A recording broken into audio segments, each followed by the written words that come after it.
Gracias, Mane, por la presentación.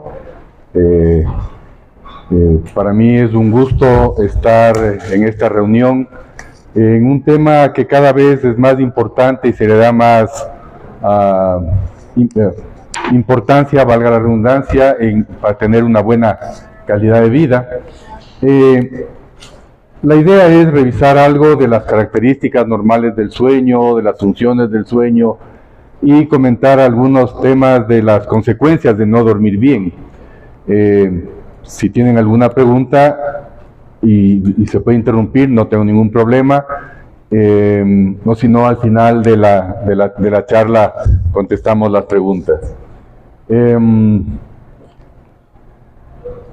sueño es tan importante que la Organización Mundial del Sueño ha creado un día al año para conmemorar, se llama el Día Mundial del Sueño, para conmemorar y relevar la importancia que tiene el dormir bien.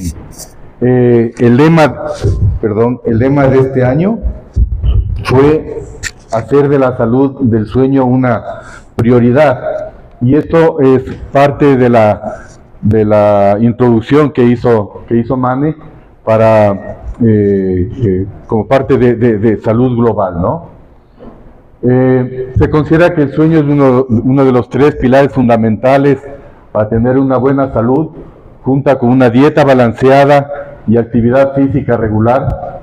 Es una actividad fisiológica esencial.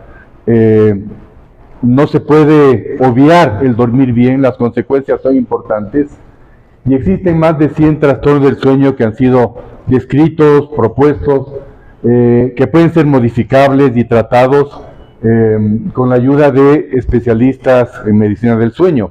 Entonces, aquí va un primer consejo: si es que hay algún problema, no vayan a la farmacia, hay que tratar de tener un diagnóstico adecuado para lograr un mejor tratamiento. ¿Por qué es importante el sueño? Hay muchísima evidencia, cada vez más, de que ayuda en los procesos de memoria y aprendizaje, ayuda a eliminar los desechos del cerebro y promover la salud cerebral. Hay este sistema linfático en el cerebro a través del cual se eliminan todos los desechos, toxinas que se producen en el día a día, y esto se produce en las horas de sueño. El órgano donde se origina el sueño y que más se beneficia del sueño es del cerebro.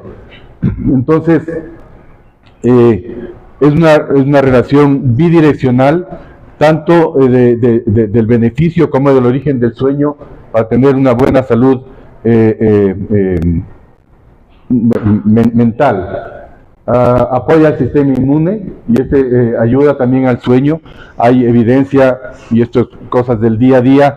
Por ejemplo, si alguien tiene un proceso inflamatorio, infeccioso, no duerme bien, y también conocemos que cuando no se duerme bien, se favorece el desarrollo de infecciones y procesos inflamatorios sistémicos. Ayuda al sistema inmune para limpiar bacterias y virus, y ayuda a reciclar las células viejas en el sistema nervioso y a mantener los niveles de energía adecuados en el cuerpo.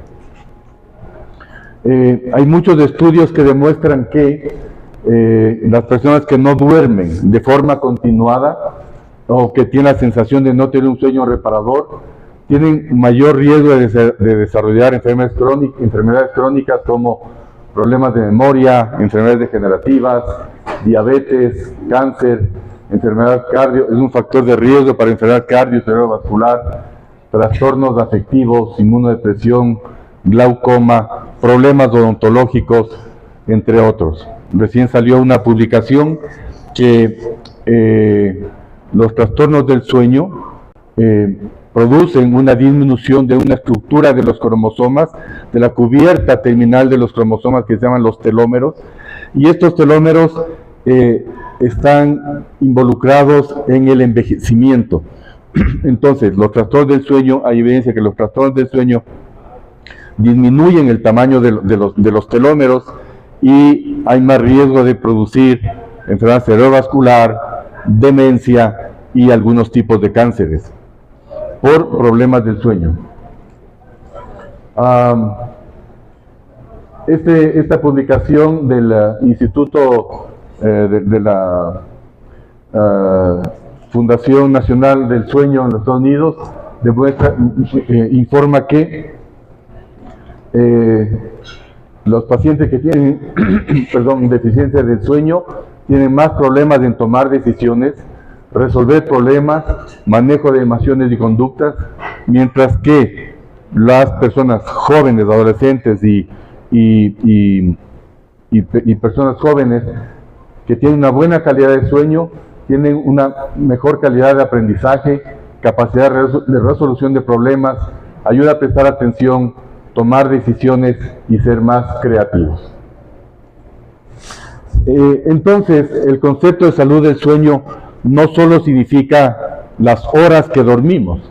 Existen 6 dimensiones que tienen que ver con este concepto general de sueño saludable o salud del sueño, y esto se refiere a la duración del sueño, es decir, cuántas horas dormimos en el periodo de 24 horas, la eficiencia del sueño, que significa el tiempo que realmente dormimos de la noche con relación al tiempo que disponemos para dormir, el momento en que nos quedamos dormidos, es decir, la noche es para dormir, no es para hacer otras actividades, y esto tiene que ver también con algunos trastornos del sueño que se presentan cada vez más frecuentemente en adolescentes, en adultos jóvenes que tienen corridas las horas de sueño. Entonces, la noche es para dormir, eso es importante.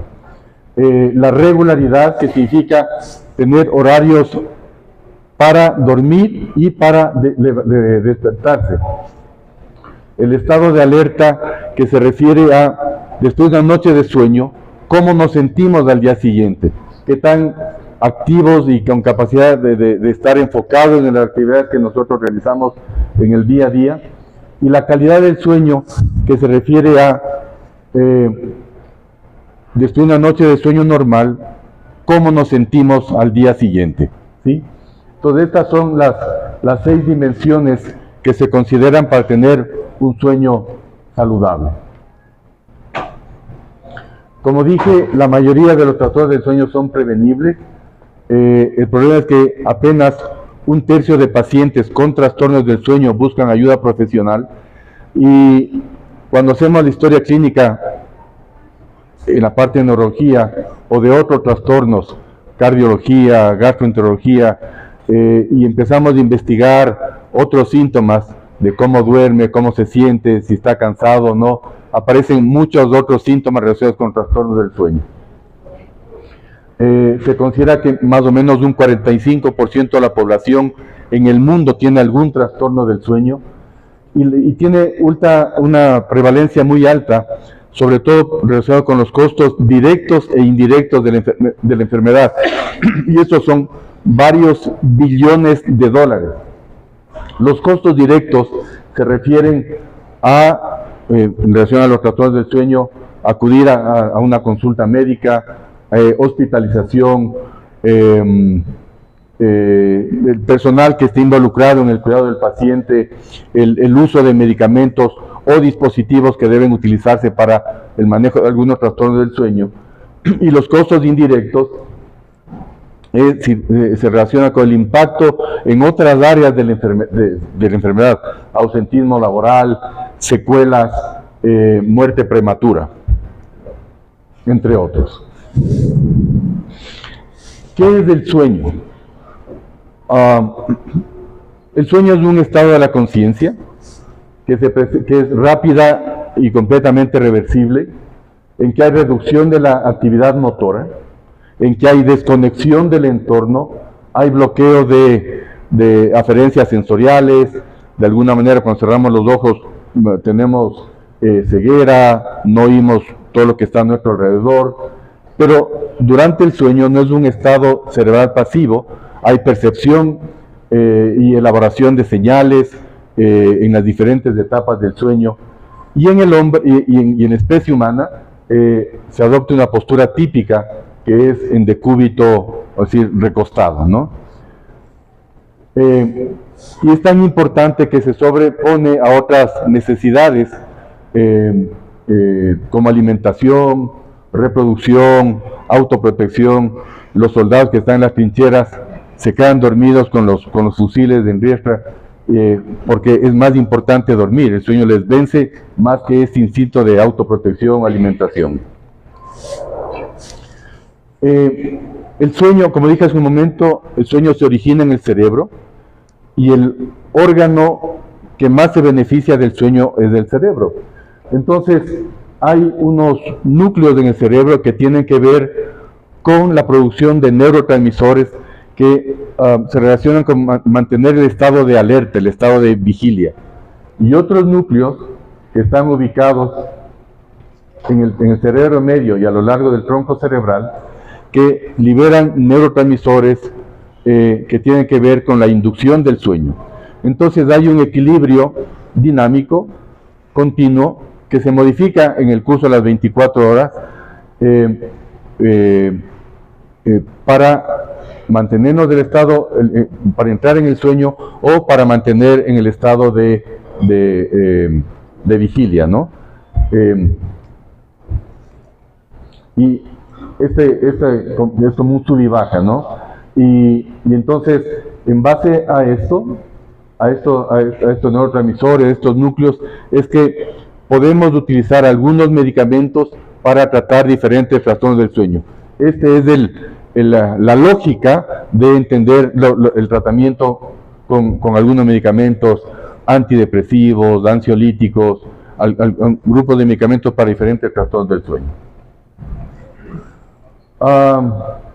Como dije, no es un estado cerebral pasivo, está estructurado en ciclos. De alguna manera, nuestra vida permanecemos en estado de vigilia, sueño no REM y sueño REM, o el sueño paradójico. El REM es de movimientos oculares rápidos.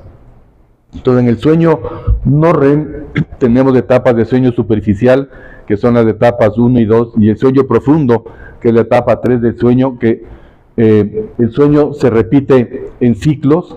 Cada ciclo dura más o menos entre 90 y 120 minutos, y la distribución de las etapas del sueño,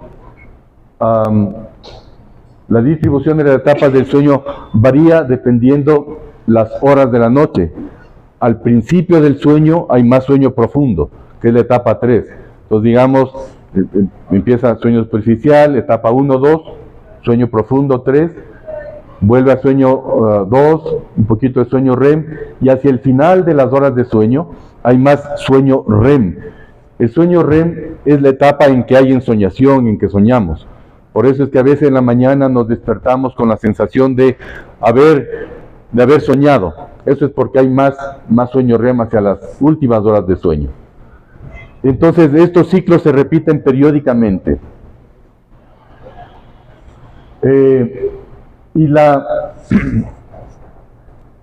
Existen variaciones de las necesidades de sueño de acuerdo con la edad de las personas. El recién nacido duerme más o menos 18 horas en la edad media, y la distribución de etapas del sueño, ¿no?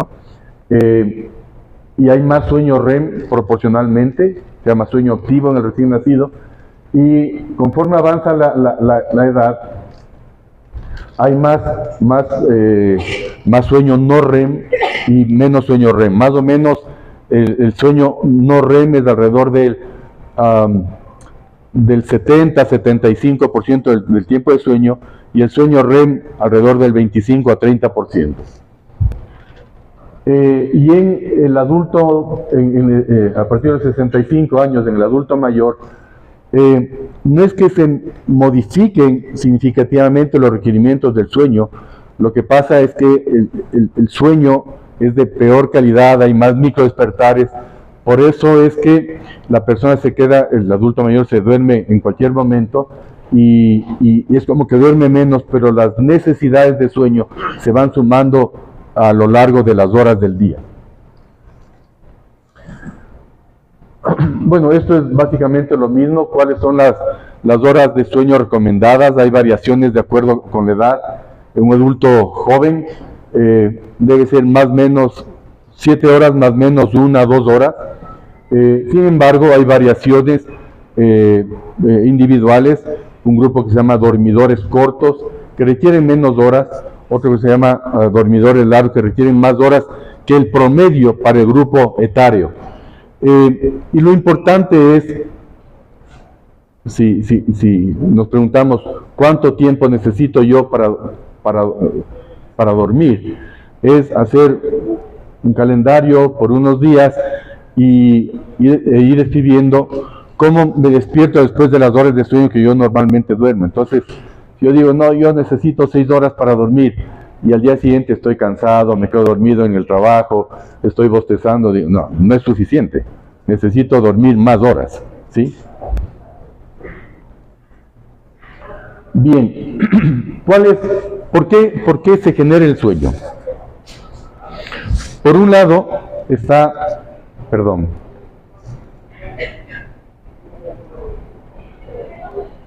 esto que se llama el proceso C, que significa circadiano.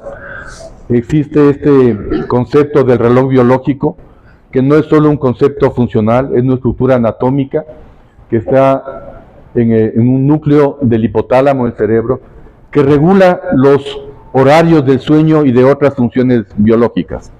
Liberación hormonal, control de presión arterial, temperatura, frecuencia cardíaca, funcionamiento de intestino, hígado. Todo tiene una regulación por este reloj biológico. Y los procesos homeostáticos, que es el proceso S, que de alguna manera es todas las actividades que nosotros realizamos en el día. Las horas que nos despertamos, las actividades que hacemos, la actividad física, trabajo, movilización, el consumo de medicamentos, consumo de alcohol, cigarrillo, las modificaciones que tenemos en los horarios del sueño por viajes, etcétera. Todo esto va regulando de alguna manera el momento que nosotros vamos a dormir.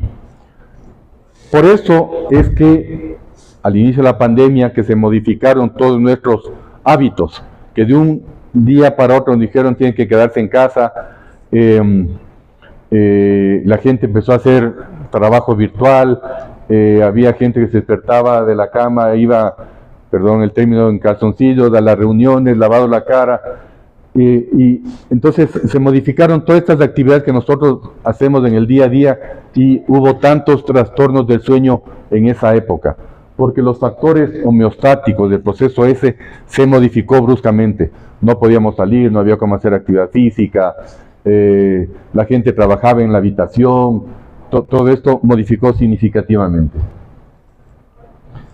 Y entonces este concepto del reloj biológico hace que haya modificaciones internas. La vía que va desde el núcleo supraquiasmático del hipotálamo hacia la glándula pineal va por el tronco cerebral y luego a la glándula pineal, donde se libera la melatonina, que de alguna manera es el marcador biológico del sueño y de otras funciones biológicas, empieza en la retina, una vía que va de la retina al hipotálamo, y por eso es que cuando en la noche todos, adolescentes, adultos, trabajadores o la gente que tiene turnos de trabajo, tiene las pantallas en la noche, se bloquea la intensidad de esta luz, que es la luz azul, bloquea esta vía que va de la retina al hipotálamo, y por eso es que hay alteraciones del sueño por las pantallas, ¿no? Entonces eso es importante, que vamos a hablar después, regular para tener una mejor calidad del sueño. Y entonces se bloquea la liberación de melatonina. Y este reloj biológico está regulado también por unos cromosomas que se regulan en el día y en la noche y liberan neurotransmisores, y este fue incluso el motivo del Premio Nobel de Medicina en el 2017, el hallazgo o la descripción de los cromosomas que tienen que ver con la regulación del ritmo, de los ritmos circadianos. Y todo tiene un ritmo circadiano. Función hematológica, función hepática, liberación hormonal, control de presión arterial. Todas las funciones tienen una regulación circadiana. Entonces, cada una de estas etapas del sueño tiene diferentes funciones. Las etapas de sueño no REM tienen que ver sobre todo con la restauración física, metabólica, y el sueño REM con sobre todo con los procesos de memoria y aprendizaje. De alguna manera, nosotros pasamos, como dije hace un momento, en etapas, en vigilia y etapas de sueño no REM y sueño REM. Y cada una de estas tiene relación con el sistema inmunitario. En vigilia está modulado por el sistema simpático, los sistemas de alerta, de defensa del cuerpo. Entonces interviene la inmunidad humoral, factores de hipercoagulabilidad, ingesta de alimentos, son los mecanismos de defensa a un estímulo agudo. Bien, esto en vigilia y en el sueño, y en etapas de sueño superficial, etapa 1 y 2. Mientras que en el sueño lento predomina el sistema parasimpático, ¿sí? Entonces aumenta la inmunidad celular, disminuye la presión arterial, se modifican estas hormonas, la leptina, grelina, hay falta de apetito, porque estamos en un mecanismo como de reposo. Mientras que en el sueño REM decía que es de esta etapa de movimientos oculares rápidos, es la etapa en que hay ensoñación, es la etapa en que soñamos, y además hay parálisis muscular, hay atonía muscular. Y bueno, como dije, el sueño se repite en ciclos. A las primeras horas del sueño hay más sueño profundo, que es el sueño reparador, y hacia las últimas horas del sueño hay más sueño REM y más sueño superficial. Esta es la distribución normal. Hay algunos, esto es importante también entender, porque de esto también depende qué medicamentos podemos utilizar en determinadas patologías, o algunas recomendaciones para tratar problemas. Por ejemplo, es muy común, creo que muchos hicimos en alguna época, los chicos dicen, no, yo me duermo temprano y me despierto en la madrugada para terminar de estudiar, porque eso me rinde más. Y realmente es malo, porque hacia el final de lo que estamos haciendo es interrumpir el sueño REM, y el sueño REM es el que tiene que ver con la consolidación de la memoria y aprendizaje. Entonces, es típica la respuesta es que sí, me desperté, estudiaba, pero me olvidé todo. Y esa es la explicación, ¿sí? Es una explicación fisiológica. Se considera que debe haber 3 condiciones para tener una buena calidad de sueño, que son la duración, en que se refiere al tiempo, a las horas que realmente que dormimos, la continuidad, que se refiere a que no hay interrupciones, y la profundidad, que se refiere a que entremos en etapas de sueño profundo, que es el sueño reparador. ¿Cuáles son las funciones del sueño? Con toda esta introducción sobre las características fisiológicas del sueño. Existen una teoría que se llama adaptativa, que tiene que ver con el desarrollo filogenético, es decir, el desarrollo de la humanidad, en que durante el sueño los primeros habitantes de la Tierra se metían en las cuevas a dormir y no eran atacados por animales, ¿no? Entonces tiene una función de protección. Pero, como dije hace un momento, quizá la principal función del sueño es la restauración física y emocional, restauración de tejidos, síntesis de proteínas, crecimiento muscular, mejora la función cognitiva y combate el cansancio neurológico. Hay una restauración psíquica también, hay descarga de emociones. La plasticidad cerebral, que se refiere a que durante el sueño todas las sinapsis, que son las uniones entre las células del sistema nervioso, se restablecen, se limpian a través de este sistema linfático, como dije, y se restablecen para al día siguiente tener un funcionamiento normal.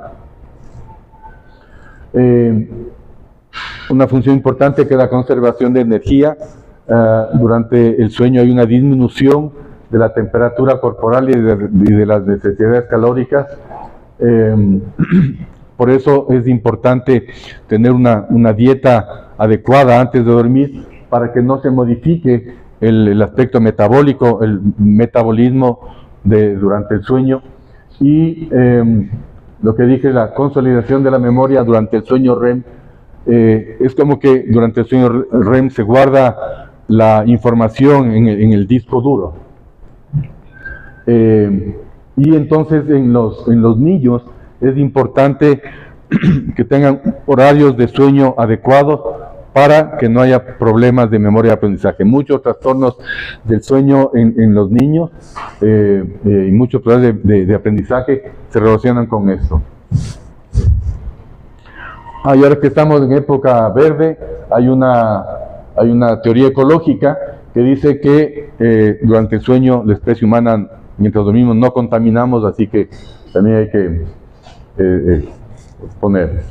Y los trastornos del sueño se clasifican actualmente, ha habido varias clasificaciones, pero se clasifican de acuerdo a los síntomas principales, ¿no? Esta es la última clasificación: insomnio, trastornos respiratorios relacionados con el sueño, hipertensiones centrales, los trastornos del ritmo circadiano, que es, por ejemplo, el jet lag, el trastorno del sueño relacionados con turnos de trabajo, en la fase que se llama adelantada o retrasada del sueño, las parasomnias, que son estas conductas, comportamientos anormales durante el sueño, por ejemplo, las pesadillas, terrores nocturnos, que cuando son muy importantes pueden producir una afectación significativa en la calidad de vida del paciente y poner a veces en riesgo la vida del paciente.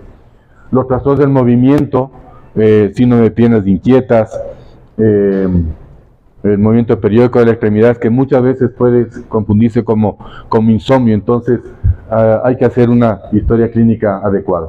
Y hay otros trastornos que han sido propuestos y que están en desarrollo continuo. Bueno, estas son las consecuencias de no dormir bien: problemas metabólicos, trastornos afectivos, inmunosupresión, problemas cognitivos, enfermedad cardiovascular, cáncer, envejecimiento. Y esto se refiere con este concepto del déficit de sueño, que se refiere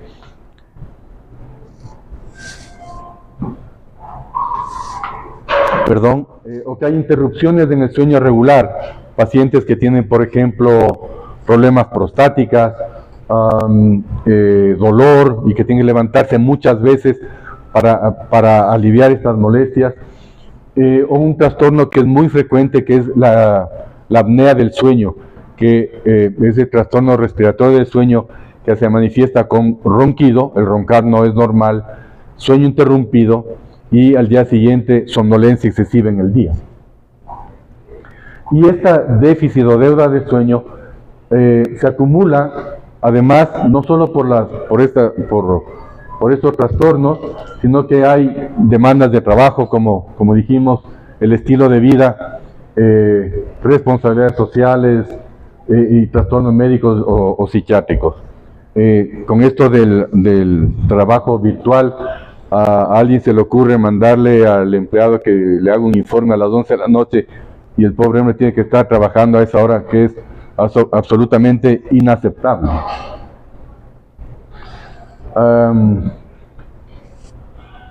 Es muy prevalente, este concepto de déficit de sueño es muy prevalente, pero no hay datos ciertos porque es difícil evaluar. Hay escalas que miden la calidad del sueño que muestran que la mala calidad de sueño es muy, muy frecuente. Pero también depende de los grupos poblacionales y de los estados, de las ciudades en que se haga estos estudios. En los Estados Unidos, un estudio de seguimiento, llenar encuestas, reportó que el 65% de personas dicen que duermen más de 7 horas o más. Esto significa que más o menos un tercio de la población, 30-35%, tienen déficit de sueño.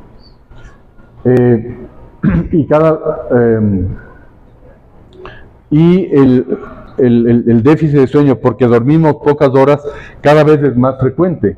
Y es más frecuente en la mujer, sobre todo a partir de la menopausia. Y bueno, como dije, el sueño interrumpido se ve sobre todo por trastornos del sueño, nicturia, que es la necesidad de ir al baño, despertarse para tomar líquidos, trastornos psicológicos, factores ambientales, el dormir en ambientes inadecuados es muy importante. Y bueno, esto como parte del concepto de déficit. ¿Cuáles son los factores que contribuyen a que haya déficit del sueño? Por un lado, trabajo, situaciones de trabajo ocupacionales.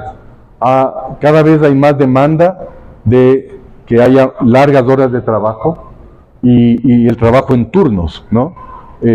Por ejemplo, militares, gente que trabaja en salud, y en las discotecas cada vez es más frecuente, ¿no? La gente se acuesta muy tarde y se levanta, duerme en horario inadecuado y se levanta tarde. Un estudio en funcionarios británicos mostró que, y que trabajan más de 55 horas a la semana, ellos refieren que tienen menor cantidad de horas de sueño, dificultad para conciliar el sueño y sensación de sueño no reparador. ¿Sí? Entonces, esta demanda excesiva de trabajo a lo largo de la semana produce estos síntomas. Y esto influye en la duración y calidad del sueño. En cuanto a los turnos de trabajo, en los Estados Unidos, entre el 15 y 30% de la población trabaja en turnos. Y esto se asocia con deficiencia del sueño, somnolencia excesiva diurna, porque si bien trabajan en turnos, cuando tienen que dormir en horas de la mañana, no duermen las suficientes horas que deberían dormir para compensar el no dormir en la noche. Y entonces el sueño diurno es más corto y de menor calidad, y los turnos nocturnos reducen la duración total del sueño. El tema de los estudiantes es crítico. El 70% de los estudiantes en este estudio en los Estados Unidos duermen menos de 8 horas y el 50% de ellos reportan somnolencia excesiva diurna. ¿Qué contribuye a esto? La tecnología. Hay un trastorno del sueño descrito en adolescentes que es el trastorno por falta de control de estímulos. O sea, los papás ahora, para no inquietarles a los niños, no les ponen control en horas de televisión, juguetes electrónicos, televisión, computador, tablet. Los niños se acuestan desde chicos con esto y eso altera significativamente la calidad del sueño. El consumo de alcohol en los adolescentes es muy, muy alto. Consumo de cafeína, estimulantes, el Red Bull, B220, estas cosas que están proscritas, y trastornos del sueño también propios, la apnea del sueño, el insomnio o el síndrome de piernas inquietas. Entonces, como vemos aquí, muchos de estos temas tienen una connotación social importante. Y este reporte de la Fundación Nacional del Sueño de Estados Unidos dice que el 60% de adultos reportan menos de 7 horas, el 62% de adultos refieren problemas para dormir al menos 3 veces por semana o más, cerca del 70% de los que refieren problemas, y el 76% de los padres creen que sus hijos duermen poco y a pesar de eso no se hace mucho. Y en Latinoamérica el problema es más frecuente porque tenemos menos conciencia de lo que es dormir bien. Entonces hay ciudades por ejemplo en Buenos Aires y otras ciudades que las horas que se dedica a la farra, de alguna manera, y mil disculpas el término, son mucho más que las horas que se les da para tener un sueño regular. Y hay una brecha importante de 2 horas entre lo que se desea dormir y las horas realmente dormidas. Dicen, no, a mí me hace falta dormir, pero no hago nada para poder dormir mejor. Existen factores sociales que contribuyen al déficit de sueño, el uso de la tecnología. El 97% de adolescentes tienen aparatos electrónicos en la habitación y esto se asocia con falta de sueño y somnolencia diurna. Falta de vivienda se refiere a las personas, valga este anglicismo, los homeless en los Estados Unidos, que no tienen una vivienda adecuada y que van a estos sitios de acogida, tienen más interrupciones del sueño, consumo asociado con consumo de sustancias y horarios de alimentación inadecuados, y tienen mayor problemas del sueño. Los trastornos psiquiátricos, sobre todo depresión, ansiedad, trastorno bipolar, trastorno de déficit de atención, es una relación bidireccional que es compleja. Por un lado, los trastornos, por un lado, los trastornos del sueño empeoran la depresión, la ansiedad, problemas de aprendizaje, pero también, por otro lado, la depresión y la ansiedad como síntoma pueden producir problemas del sueño. Y hay una comorbilidad entre trastornos del sueño y trastornos psiquiátricos. Por ejemplo, en la depresión, el insomnio, relacionado con la depresión, el insomnio se asocia con casi 10 veces más riesgo de depresión. Es decir, una persona que tiene insomnio tiene 10 veces más riesgo que una persona del mismo grupo de edad, sexo, que no tiene insomnio. Y los síntomas más frecuentes son dificultad de inicio y mantención del sueño, menos eficiencia y menor calidad del sueño. En cuanto al trastorno bipolar, sobre todo en la fase maníaca, que tiene estas ideas y pensamientos recurrentes, hay más microdespertares, disminución de la duración del sueño y de calidad del sueño. Y el trastorno por déficit de atención se asocia con latencia del sueño prolongada, somnolencia diurna, y es importante la relación entre el trastorno por déficit de atención en los adolescentes con la apnea del sueño. Siempre que hay muchos chicos que tienen trastorno por déficit de atención son roncadores y no duermen bien, eso es importantísimo y hay que hacerle chequear al paciente. Otro trastorno del sueño, ya habíamos hablado de la apnea del sueño, produce interrupción del sueño, somnolencia excesiva diurna, y esto es porque la apnea del sueño es un trastorno de la respiración durante el sueño. Se caracteriza porque tiene síntomas nocturnos, ronquido, mala calidad del sueño, sueño interrumpido. Como se produce obstrucción de la vía respiratoria, baja la cantidad de oxígeno Y este evento, que es la hipoxemia, es el evento crítico en las apneas. Entonces esto produce, por un lado, microdespertares y sueño interrumpido, pero por otro lado, la hipoxemia produce el estímulo del sistema simpático reflejo y tiene que ver, como dije hace un momento, con aumento de la frecuencia cardíaca, presión arterial, sudoración excesiva en la noche y entonces produce sueño interrumpido, sueño de mala calidad y por este otro mecanismo es un factor de riesgo cardiovascular. El insomnio se asocia, hay mucha asociación con las apneas del sueño. Muchos pacientes que tienen apnea refieren mala calidad de sueño, insomnio, y a la final hay una coexistencia entre los dos. Y el síndrome de piernas inquietas, que es muy prevalente entre el 5 y 15% de la población. El síndrome de piernas inquietas se caracteriza porque hay sobre todo en la tarde, en la noche, cuando el paciente se mete a la cama a dormir o está descansando, una sensación de malestar en las piernas, sensación de dolor, hormigueo, pesadez, pero que le obliga al paciente a levantarse y mover las piernas para aliviar estas molestias. Y eso produce dificultad para iniciar el sueño. Y un 70% de pacientes con síndrome de piernas inquietas se asocia con otro trastorno motor del sueño, cuando está dormido, que se llama movimiento periódico de las extremidades, que es una sacudida brusca de las piernas que lo obliga a levantarse y le despierta. Entonces, muchas veces el síndrome de piernas inquietas es confundido con insomnio. Y es importante hacer una buena historia clínica porque algunos de los medicamentos que se utilizan para el insomnio empeoran el síndrome de piernas inquietas y no mejoran la sintomatología.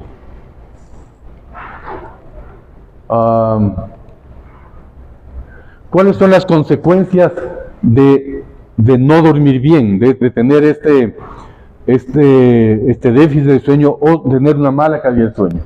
Por un lado, aumenta la mortalidad. Los dormidores cortos tienen un riesgo un aumento del riesgo del 10 al 12%, y los dormidores largos, los que tienen somnolencia excesiva en el día, por la causa más frecuente, la apnea, tienen un riesgo de aumento de la mortalidad del 30 a 38%. Mayor riesgo de accidentes de tránsito y de accidentes laborales. Las personas que no duermen bien se quedan dormidos mientras manejan. En nuestro país vemos todos los días que hay accidentes de tránsito y es porque el conductor se queda dormido. El conducir, cuando una persona conduce cuando tiene un trastorno del sueño, equivale a manejar bajo los efectos del alcohol. Y hablamos de los costos indirectos: ausentismo laboral, disminución de la actividad productiva, mal rendimiento escolar. A nivel metabólico, ¿qué produce? Aumento de peso y obesidad.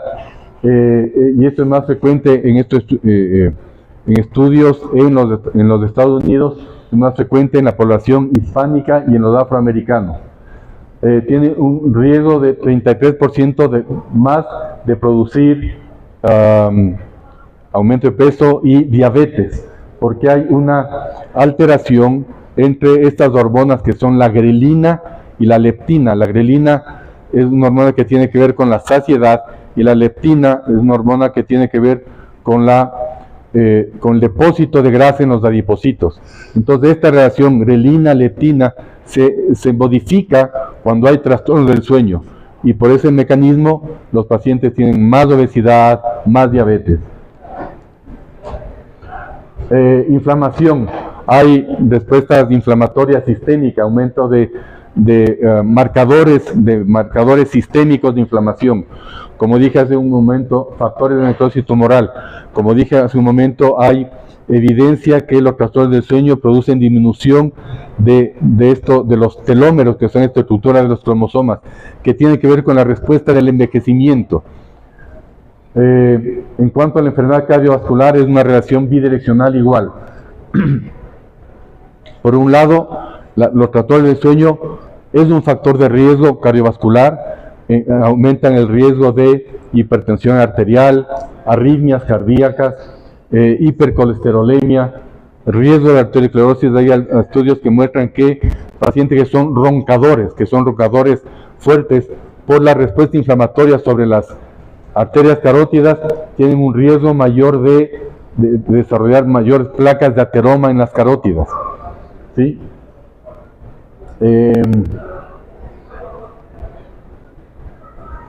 Y la sugerencia es que, por ejemplo, todo paciente joven hipertenso o hipertenso que no se controle, debe investigarse trastornos del sueño, debe investigarse apnea del sueño.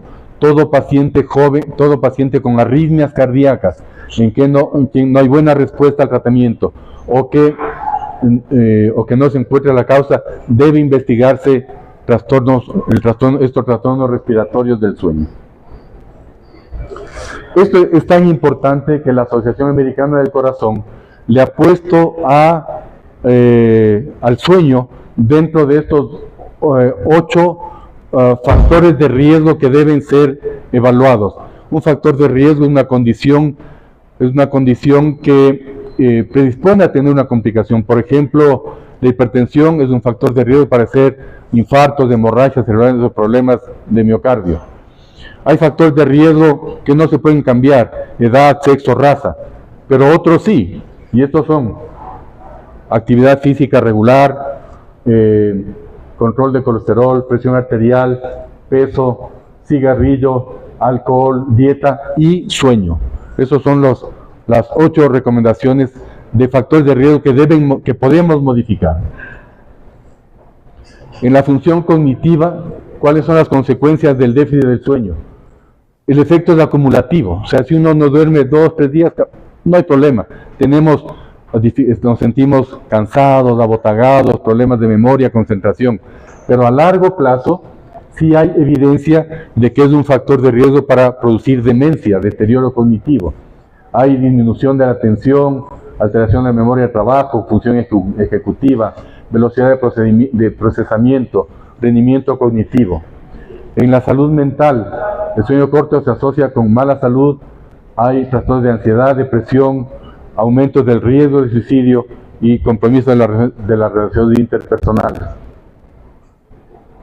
Como dije, repito esto, una conexión importante entre envejecimiento celular y mala calidad del sueño. La apnea del sueño produce envejecimiento celular prematuro, y bueno, esto ya comentamos.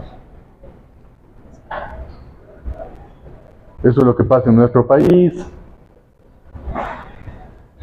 ¿Qué hacemos cuando tenemos un paciente con trastorno del sueño? Hay que hacer una historia clínica adecuada, dirigida a los trastornos del sueño. Preguntas fundamentales: ¿cómo siente que la persona duerme en la noche? Si está o no somnoliento en el día, o si sucede algo inusual durante la noche, si tiene movimientos, si es roncador, si se mueve, movimientos involuntarios, conductas inadecuadas. Se puede utilizar cuestionarios que es parte de la historia clínica, pero no son importantes para el diagnóstico. Y cuando estamos en laboratorio, hacemos estudios del sueño para diagnosticar, dirigido a la patología que tenga el paciente. No siempre es necesario hacer estudios durante la noche, pero se puede hacer polisomnografía, test de alternancias múltiples y una evaluación metabólica general. Y finalmente, recomendaciones para poder dormir bien. Condicionar a que la habitación sea únicamente para dormir y actividad sexual, horarios regulares del sueño, todas las actividades de trabajo, hacerlas fuera de la habitación, evitar en la noche pantallas al menos 2 horas antes de la cama, y no tener en la habitación todo lo que habíamos dicho: pantallas, computador, teléfono, tablet. Evitar bebidas cafeinadas al menos 6 horas antes de la cama, evitar bebidas energizantes están proscritas, horarios regulares de alimentación, comer al menos 2 horas antes de ir a la cama, una dieta liviana que no modifique el proceso metabólico durante la noche. Por supuesto que la habitación tenga un entorno amigable en cuanto a luz, ruido, temperatura. Y eso. No sé si tienen alguna pregunta. Uy, perdón. Usted decía que hay gente que puede descansar bien por 5 horas, y hay gente que puede tener 2 sueños y 5, y hay gente que puede tener 2 sueños. ¿Se podría medir esa capacidad de sueño por medio de los ritmos? Es decir, si una persona en 5 horas tiene 5 ciclos, en los que tiene una buena capacidad de un buen tiempo REM, un buen tiempo no REM, entonces esa persona puede decir, yo descanso bien en las 5 horas.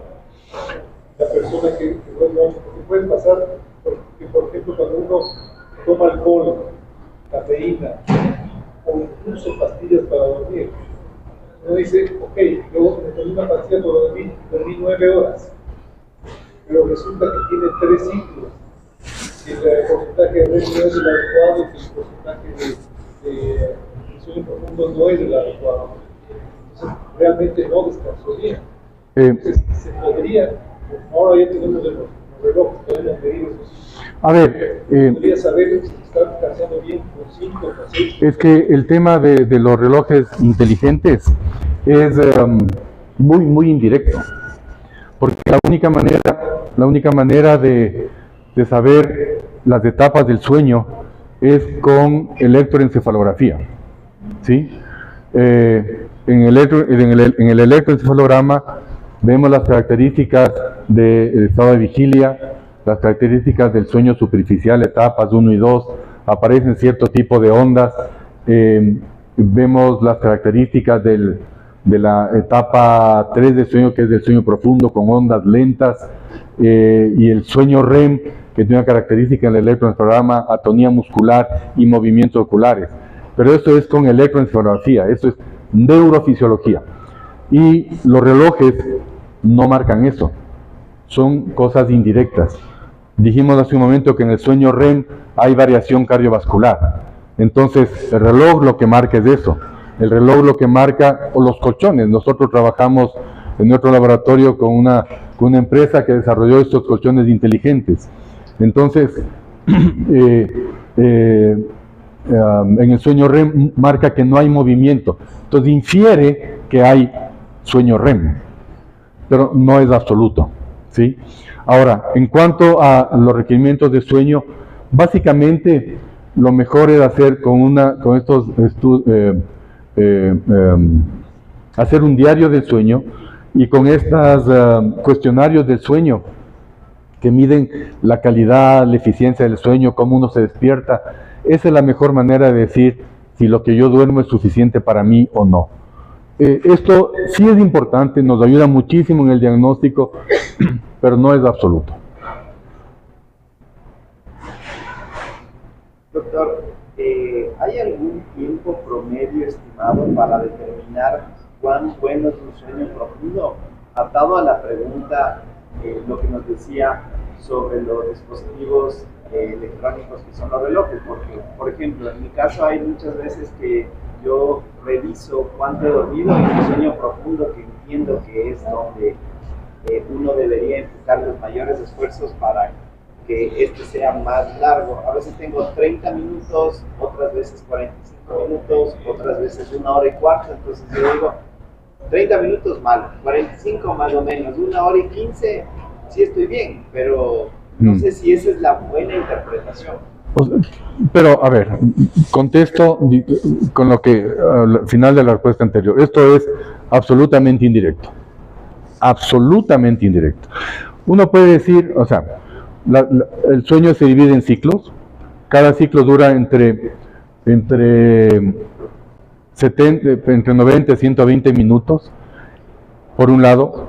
Por otro lado, si uno distribuye porcentualmente las etapas del sueño, la etapa de sueño el sueño superficial, etapas 1 y 2, es alrededor del 50% del sueño. La etapa 3, alrededor del 25% del tiempo de sueño. Y el sueño REM, alrededor del 25 a 30% del tiempo de sueño. Igual la etapa 3, ¿no? 25 a 30%. Y el sueño REM alrededor del 25 a 30% del sueño. Entonces, eso es la distribución a lo largo de las etapas del sueño. Y se repite en ciclo. Entonces, en la primera mitad de la noche hay más sueño profundo, luego sueño superficial, y hacia el final más sueño superficial y sueño REM. Y eso no miden los relojes, la distribución de las etapas. Pero insisto en esto, sí, nos ayuda mucho. Ayuda a tomar, incluso en el diagnóstico, nos apoyamos en algunas cosas en el diagnóstico, pero si uno quiere ser muy disciplinado en el diagnóstico, tiene que ser con electroencefalografía. No,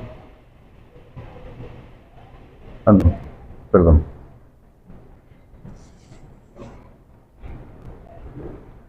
Esto es un estudio de sueño, ¿sí?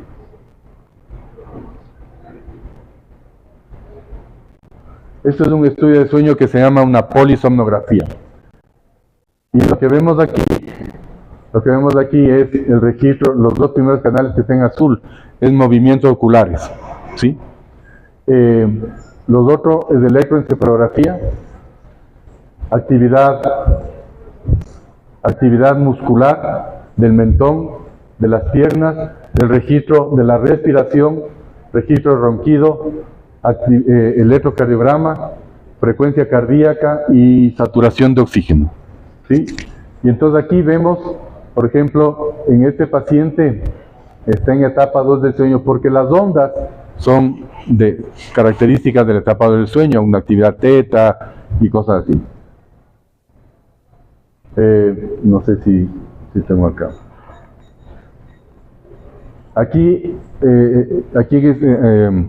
esta página tiene 2 minutos y ustedes ven que las ondas son como más amplias. Eso es de etapa 3 del sueño, ¿sí? Y claro, hay variación del movimiento, del ronquido y todas esas cosas. Este es un paciente que tiene apnea del sueño. Y lo que vemos aquí es, por eso es importante, esto vemos aquí es la respiración, y deja de respirar y vuelve a respirar, y baja la saturación de oxígeno. Esas son las apneas, ¿sí?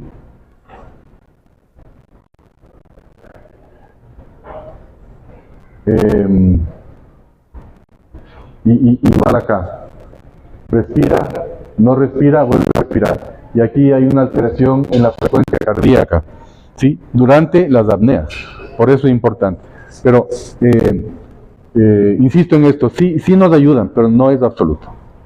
Y la última consulta es, ¿qué tan recomendable es el uso de suplementación como la melatonina? Porque muchas veces hemos visto que hay mucha información en internet donde te dicen que aparte de las bondades que tiene para el tema de sueño, también es un antioxidante súper potente.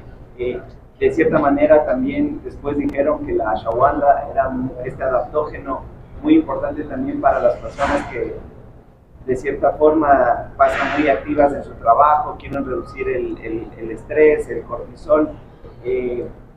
La ashwagandha dicen que no hay que tomar por muchos ciclos largos, sino que hay que dar un descanso.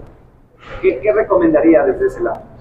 A ver, por un lado la melatonina, el otro grupo le da cualquier otra cosa y ver el resultado. Y no hay evidencia de eso. O sea, no hay ninguna evidencia, son cosas que se ponen de moda, pero no hay evidencia científica sobre el beneficio. Lo que sí, muchas son deleterios, ¿no? Ahora está de moda el uso de algunos hongos, se me fue el nombre.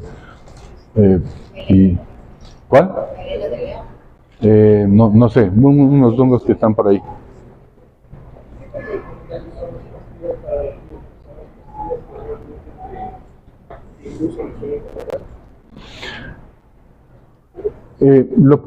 A ver, lo primero, me alejo porque acá se oye.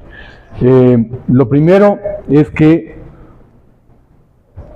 para utilizar cualquier medicamento debe haber un diagnóstico de certeza. Y desgraciadamente muchos de estos medicamentos se utilizan de manera indiscriminada. Los inductores de sueño están indicados en algo que se llama insomnio de corta duración, insomnio que dura 3-4 semanas. De ahí el manejo a largo plazo no es adecuado. Lo segundo es que estos inductores de sueño son inductores de acción corta. Entonces duran 2-3 horas. El efecto sirve para que el paciente entre en el proceso de quedarse dormido. Y lo que hay que hacer es evaluar qué tipo de insomnio tiene el paciente. Si es un insomnio de conciliación, primero la duración del insomnio. El insomnio se define como la dificultad para iniciar o mantener el sueño, la sensación de sueño no reparador. Ver qué tipo de insomnio tiene. Y lo tercero es si el insomnio es un insomnio primario o es un insomnio comórbido, si está asociado con otros trastornos. Y de acuerdo a eso, utilizar la medicación. Entonces, el problema es que yo a veces que coincido y estoy de buen ánimo y entro a alguna farmacia a comprar algo y oigo que venden eso, protesto y me peleo con el dependiente, ¿no? Pero el problema es que se venden abiertamente y no es adecuado. No es adecuado. ¿Cómo podría yo saber que estoy durmiendo en sueño profundo lo que necesito? ¿Cuál es el síntoma? Porque decías hace un momentito que uno debería tener un registro. O sea, como dije hace un momento, quizá la principal función del sueño es la restauración física y emocional. Entonces, si yo después de dormir 6-7 horas me despierto y digo, qué rico, dormí bien, y me despierto activo, soy capaz de hacer todas mis actividades normales, ¿estoy durmiendo bien? Esa es la mejor manera.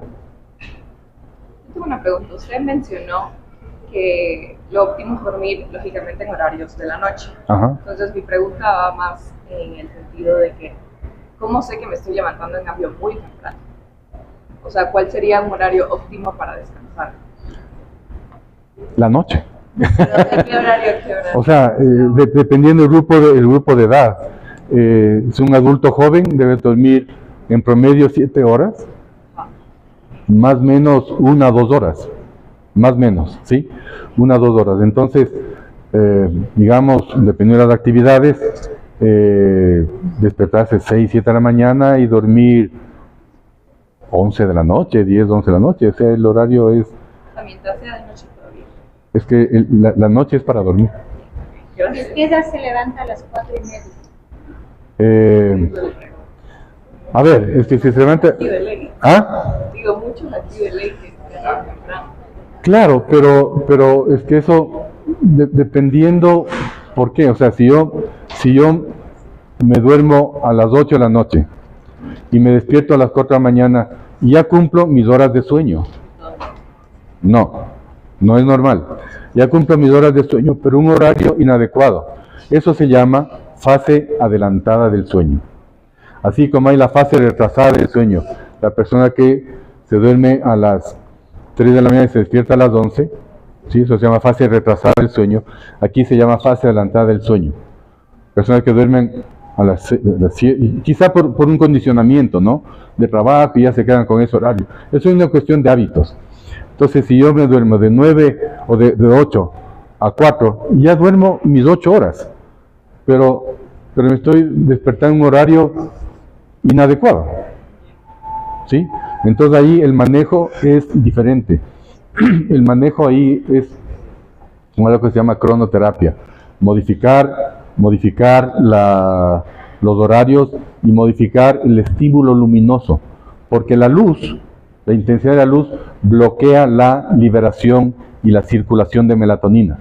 La melatonina en la especie humana se libera más o menos 2 horas después de que anochece. ¿Ok? Entonces, lo que hacemos poniendo una luz intensa bloqueamos que se libere melatonina hasta apagar la luz y que empiece a liberarse melatonina. Entonces es cuestión de ir ajustando los horarios en ese trastorno. Hace un momento se hablaba de productos, vitaminas y consejos que ayudan a inducir el sueño, llegar a conseguir el sueño, despegar y mantener el sueño. ¿Hay algún tipo de consejo? Por ejemplo, en mi caso, yo no tengo problemas al conciliar el sueño, lo que tengo problema es mantener el sueño. Mi calidad del sueño no es reparador porque cada instante me estoy despertando y en la noche me muevo demasiado y cuando llega el siguiente día me siento agotado. ¿Hay algún tipo de producto o algún tipo de consejo para que la calidad del sueño sea continua y no sea interrumpido? Es que si hay sueño interrumpido, hay que investigar o evaluar cuál es la causa del sueño interrumpido. Pueden ser trastornos sistémicos, ¿no es cierto? Lo que dijimos, problemas prostáticos, dolor, trastornos metabólicos. Hay algunos trastornos del sueño que producen sueño interrumpido. Este trastorno que se llama movimiento periódico de las extremidades, ¿no? El paciente se despierta porque hay una sacudida brusca de las piernas y eso se puede asociar con trastornos de las reservas de hierro, trastornos de la función tiroidea. Las apneas del sueño producen sueño interrumpido, ¿sí? Este trastorno respiratorio del sueño produce sueño interrumpido. Los síntomas son sueño de mala calidad, ronquido, el paciente se despierta con una sensación de ahogo, y síntomas diurnos, dolor de cabeza, somnolencia excesiva en el día, cambios de ánimo, de humor, trastorno de memoria, concentración. Hay otro trastorno que son las parasomnias. Las parasomnias son conductas, comportamientos anormales en la transición entre las diferentes etapas del sueño. Ejemplos de parasomnias, las pesadillas, terrores nocturnos, pero hay otras que sí producen afectación importante y que pueden asociarse con enfermedades degenerativas del sistema nervioso, por ejemplo con la enfermedad de Parkinson, ¿sí? Un trastorno que se llama el trastorno comportamental del sueño REM, ¿sí? Entonces hay que investigar cuál es la causa del sueño interrumpido. ¿Cuándo se podría comenzar con esa investigación? O sea, me parece que la mejor es consultar a un médico especialista y ver, eventualmente hacer exámenes de sangre, eventualmente hacer algún estudio del sueño. Porque, por ejemplo, en mi caso, yo ya he ido a la clínica del sueño, ya me hicieron el estudio del sueño. Y lo que me determinaron es que yo tenía como apneas de sueño y me mandaron a el dispositivo del CPAP para poder dormir. Pero con el dispositivo yo no podía dormir porque tenía conectada la máquina de oxígeno a mi cabeza, entonces yo me movía demasiado y mejor opté por buscar el dispositivo porque mejor duermo sin el dispositivo que por el dispositivo conectado. Ahí lo que hay que hacer es optimizar el uso del CPAP. Si ya tiene un diagnóstico de apnea del sueño, como dije, la apnea del sueño es un factor de riesgo cardiovascular importante que se asocia con hipertensión, con arritmias, con poliglobulia, pero también, por otro lado, es un factor de riesgo aislado, per se, ¿sí? Entonces, lo que hay que hacer es optimizar el uso del CPAP. Capaz que las presiones no están bien, el equipo no está bien calibrado, la máscara no es la adecuada para lo que usted necesita. Es eso, pero la mejor alternativa. A veces es necesario hacer otro tipo de terapias asociadas al CPAP, pero si tiene diagnóstico de apneas, dependiendo la severidad de las apneas y dependiendo del tipo de apneas, porque no todas son obstructivas, hay que ver qué equipo necesita. Y eso hay que optimizar.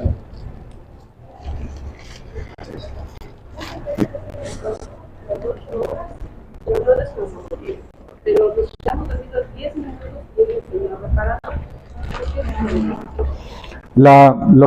Esto que se llama la siesta mediterránea, una siesta de corta duración, es porque rápidamente se entra en etapas de sueño profundo, que es el sueño reparador. Y es recomendable. O sea, una siesta corta de 30 minutos postprandial, después del almuerzo, es recomendable.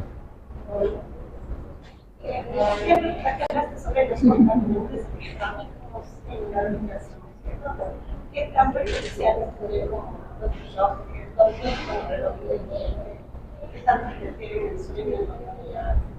A mí me interfiere un montón porque no tolero nada. O sea, depende de cada persona, pero el reloj no tiene problema. Lo otro sí, lo que habíamos dicho antes de quedarse dormido, la televisión, computador, tablet, teléfono, eso por supuesto que sí. Y la persona que se despierta en la noche y prende el computador, es malo. ¿Qué es más recomendable? ¿El ejercicio en la mañana o el ejercicio en la noche? Dentro de estas recomendaciones de sueño está la actividad física. Debe ser actividad física regular en la mañana o en las últimas horas de la tarde, no en la noche. No en la noche porque uno de los mecanismos que induce sueño es una disminución relativa de pocas décimas de grado de temperatura corporal, y durante el sueño también en algunas etapas baja aún más la temperatura. Entonces si hace actividad física en la noche, llega más tarde, alimentación más tarde, después una ducha caliente, aumenta la temperatura del cuerpo y eso bloquea este mecanismo fisiológico de conciliar el sueño.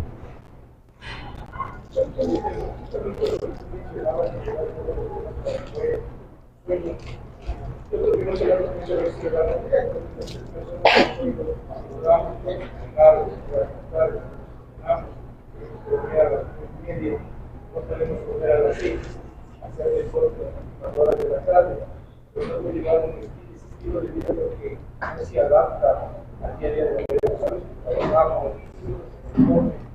El tema es cómo podemos adaptar la realidad de nuestras vidas, los comercios de la noche, a buen. Ahí yo respondería que es una cuestión, una respuesta individual. O sea, hay que valorar y decir, bueno, si yo tengo que trabajar de 8 a 8 y de ahí quiero ir a entrenar, bueno, eso es tu decisión. No siempre es la realidad, porque quizá no necesite trabajar de 8 a 9, ¿sí? Quizá necesite trabajar de 8 a 9, pero ya es una decisión personal. O sea, estas son las recomendaciones en general. Si usted dice, yo no puedo, chusa, habrá que ver la manera de conciliar de alguna manera. Hay métodos para adaptar estos temas a una vida real.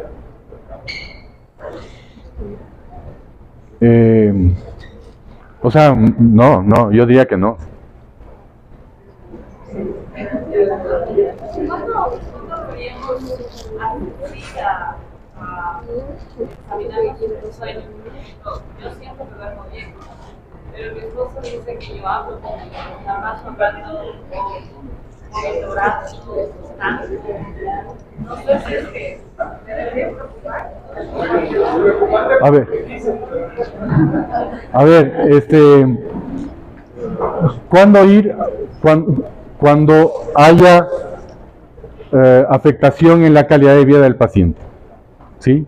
Si yo siento que no duermo bien y que tengo que empezar a tomar medicación y que no rindo bien en mi trabajo, o que me quedo dormido, o que mientras manejo me quedo dormido, pues hay una afectación importante en mi calidad de vida, estoy poniendo en riesgo la vida de otras personas también. Entonces ahí hay que consultar. En cuanto a eso es una forma de sonambulismo, ¿sí? Si es que hay afectación en las relaciones interpersonales,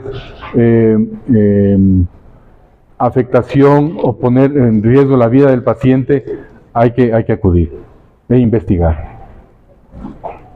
¿Qué pasa cuando solo duerme tomando medicina? O sea, me estoy en casa y aparte cuando me quedo dormida, porque estoy cansada y no tomo medicina, me duele la cabeza luego de dormir. A ver, el tomar medicación no es lo adecuado. Hay que ver lo que hay que investigar, cuál es la causa de por qué empieza a tomar medicina, ¿no es cierto? Sí, o sea, yo soy por recomendaciones psiquiátricas. Entonces, Pero mi oncóloga se va, me tuvo. bueno, pero ahí hay que evaluar lo que dije hace un momento, esto que se llama comorbilidad, la coexistencia entre diferentes trastornos del sueño con otras patologías. Quizá la indicación de tomar la medicación no es por el trastorno del sueño, sino la recomendación de tomar medicación es porque hay una patología asociada. Y entonces hay que tomar la medicación para el manejo de esa patología asociada. Pero ahí solo con eso se logra dormir. O sea, pero depende, es que hay otras recomendaciones que se debe hacer, ¿no es cierto? Bueno, todo esto que hemos hablado, los condicionamientos positivos a la hora de ir a dormir, terapias de relajación. Hay un tipo de terapia que es súper importante y complementaria en el insomnio, que es la terapia cognitivo-conductual para insomnio, ¿sí? Y entonces, eso ayuda. ¿Y cuando te duele la cabeza después de dormir? A veces puede ser un efecto secundario de la medicación, puede ser por tener una mala calidad del sueño, porque a veces los medicamentos empeoran otros trastornos del sueño. Por ejemplo, las benzodiazepinas, ahora está de moda utilizar quetiapina para todo, y bueno, pero eso empeora, si hay apneas de sueño, empeoran las apneas, y uno de los síntomas de la apnea es dolor de cabeza en la mañana. ¿Cómo funciona esto de ser una persona diurna o más nocturna? Por ejemplo, yo sí me concentro mucho más en la noche, pero soy mucho menos efectiva en el día, las primeras horas. Y a veces yo prefiero trabajar un poco más en la noche que en la mañana porque me rinde más. O sea, son variaciones dentro de lo normal, ¿sí? Son variaciones dentro de lo normal. Pero lo importante es, claro, uno rinde más, está más alerta, pero no es que no duerme en la noche por trabajar. O sea, verlo tipo 12. Sí. Entonces se despierta de 12 a... Ya, entonces ahí están 8 horas, claro. ¿Qué tan fiables son los anillos y los fitness trackers para medir el sueño o los análisis del sueño? O sea, yo sé que no es como un electro, pero ¿qué tan fiables son para el día a día medirte con estas apps y estas nuevas tecnologías que hay, los wearables?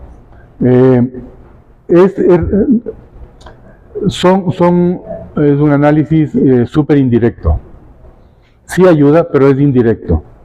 Porque lo que registra los anillos, los relojes, los colchones, son variaciones metabólicas, hemodinámicas, que se producen en las diferentes etapas del sueño y la actividad muscular. Entonces, como dije hace un momento, son variaciones que se producen asociadas en los trastornos del sueño, pero que no es absoluto. Es cierto, es que las mujeres necesitamos dormir más en los estudios relacionados al tema hormonal. El tema hormonal es una lata en las mujeres, mil disculpas. Lo que sí está claro es que a partir con las variaciones hormonales hay muchos más trastornos del sueño. Algunos trastornos del sueño en la menopausia se vuelven en la mujer menopáusica tan frecuentes como en el hombre. ¿Sí? Por ejemplo, apneas del sueño. En edades tempranas es más frecuente en el hombre que en la mujer, casi el doble. A partir de la menopausia es más frecuente, es tan frecuente como en el hombre. Entonces, ¿es verdad que las mujeres necesitamos dormir más en ciertas etapas? O sea, no sé si necesiten dormir más, pero la verdad que no sé, pero las variaciones hormonales sí tienen mucha relación con el tema del sueño. Sí, de hecho en la menopausia aparece el insomnio bruscamente, de un día para otro, ¿sí? Y es por el déficit hormonal. Condiciones de trabajo y de producción de trabajo y de transporte. ¿Es posible que una persona, o sea, logre sin descanso en 2 periodos por ejemplo, en una siesta de 3 de la tarde a 6 de la tarde, y luego en una dormir de 2 de la mañana a 6 de la mañana. ¿Eso no es asunto? No, no es adecuado. Yo desde niña siempre voy al baño 2 veces en la noche, pero me levanto, cerrar los ojos, voy al baño, regreso y vuelvo a dormir. Me levanto súper activa, no tengo ningún problema, pero eso puede afectarme. Si es que no hay problema para volver a conciliar el sueño, no hay problema. No hay problema.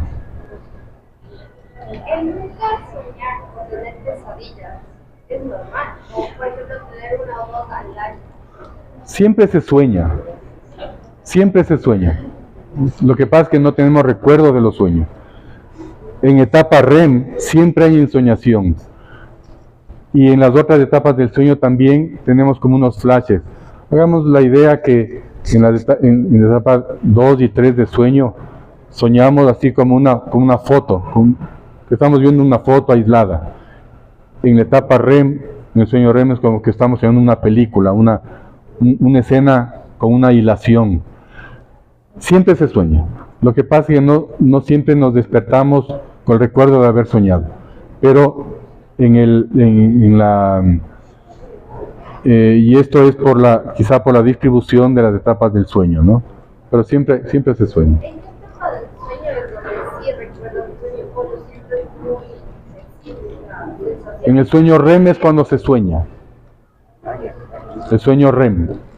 El REM es movimientos oculares rápidos. Y bueno, ahí justo estaba también pensando en lo mismo cuando hablabas de este estado de movimiento rápido ocular. ¿Qué pasa cuando no estás en ese estado? Justamente en el cerebro te está sucediendo mientras no estás soñando. Siempre hay actividad.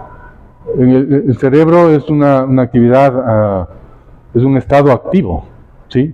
Lo que pasa es que en diferentes etapas del sueño es como que reposa un poquito más o menos, ¿sí? Variación. Pero mientras estamos descansando, se está produciendo todo este proceso metabólico en el cerebro, la restauración de la glía, de las uniones neuronales, actúa el sistema linfático. Siempre el cerebro está en actividad.